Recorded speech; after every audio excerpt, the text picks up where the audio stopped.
How's everybody doing? My name's Mike, and we got Miss Myla hanging out with us today. So Myla's about 2 years old, and she's come to me for she's a border collie mix. We're not quite sure what type. The owners got her. She's about 2 years old, so the owners just got her fairly recently. She's not been with them their whole life, so the dog has basically been in and out of shelters. To make a long story short, the dog was like from Louisiana, ended up somehow, you know, in Fort Lauderdale, and that's where the owners got this dog, was at Fort Lauderdale. And so this dog, the main issues are the dog's constantly trying to run away, trying to escape from the owners. That's a huge deal.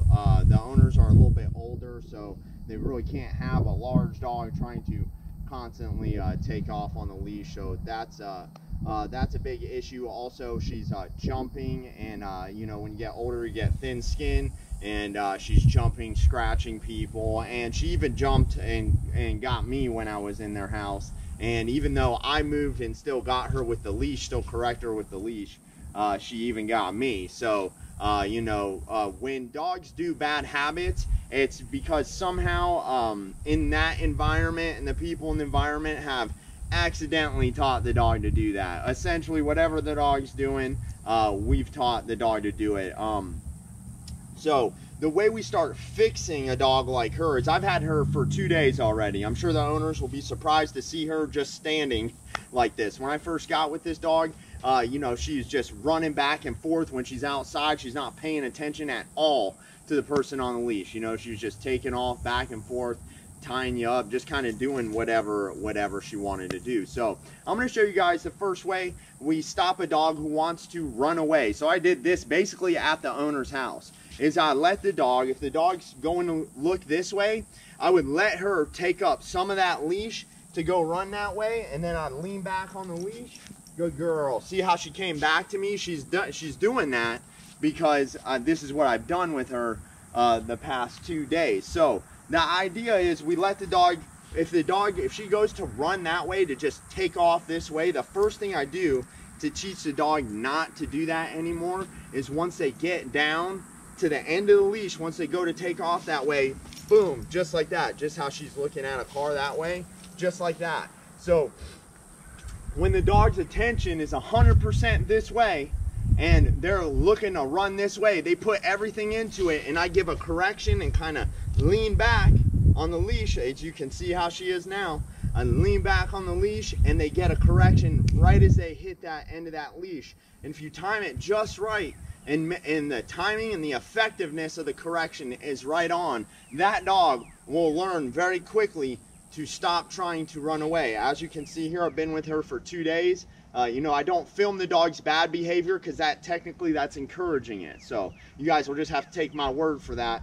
The dog was constantly trying to take off. So that's how we fix a dog who's trying to run away. Again, for 2 days, this is all I've done with her.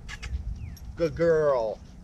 Atta girl. So the idea of this, of what I'm doing right here, is for her to keep the leash loose. Good girl. Atta girl. Good job. She also is not allowed to jump on me either. And when I say allowed, that means I will correct her with the leash if she tries to do one of those things. Good girl. And this is all we've been doing for the first couple days with her, is just, hey, just learn to keep this leash loose. Do not have it tight. Good girl. Good job. And you see her attention's on me. Good girl. Good job, girl. So, atta girl. Good job. So we reward them if they're being compliant. We reward the dog. If the dog's not being compliant, then we give them a correction to deter it. We first teach the dog what we want, so we don't just expect her to do things. I showed her kind of the game I'm playing with the leash to get her to understand, you know, this game with the leash, which is keep the pressure off, keep it loose. So that's how we first are teaching the dog to not run away. Now, if the dog were to go to jump on me, what I would do is actually walk into her. See how she backs away? And this is what we want to practice as the owner of a dog. If she were to jump into me, I would actually walk into her and want to kind of knock her off her balance. You know, I want to make her feel unstable, like she's going to fall backwards. She's also, you know, she's got long nails. She's a dog, they can scratch you very easily. So even if they're not biting, it's still dangerous. Also, if she tried to jump on me and I had the leash in my hand, I would turn to the side and correct her just like this, and use centrifugal force to keep the dog's nails off of you. So that's basically all we're doing with her, right? Just to get her to understand we don't want her taken off from us, and that, you know, the leash is a tool. The leash will guide you through everything in life. So like I said, if you got a dog that's running away, the best thing to do is have them outside and just Atta Girl. And if they go to the opposite way to the end of the leash, you got to time it and give the correction at the right time, and it has to be the right amount of pressure for the dog to listen and now want to pay attention to the person on the end of the leash. Good girl. Good girl. Atta Girl. Good job. Heel. Good girl. Good. So then the next kind of phase after that, after I teach the dog to keep that leash loose, I start, you know, having her in on my side, heel. And we start walking a little bit more like this. And now I give pressure every time I want her to not walk so fast. So this is kind of how we make it into a heel.